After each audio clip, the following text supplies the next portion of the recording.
फुलेवा चूनन गईनी बेटी कावन रानी, हथेवा डेलरिया मुख पाने जी। घोड़ेवा चढ़ले आवे राम दुलरुआ, बहिया पकड़ी बेल्हे माई जी।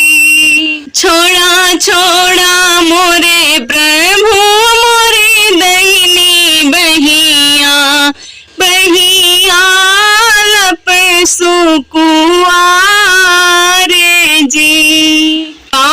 बाजे सुनी है दुखित होई जई है, माई जे जई है रे सियाई जी।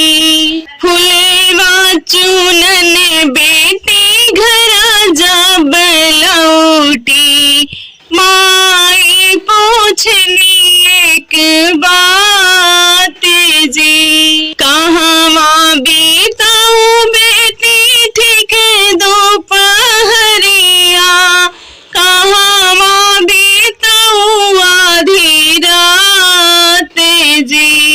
कहवा टूटल बेटी कंचन चूड़िया, आऊ बड़े भीनु सारे जी।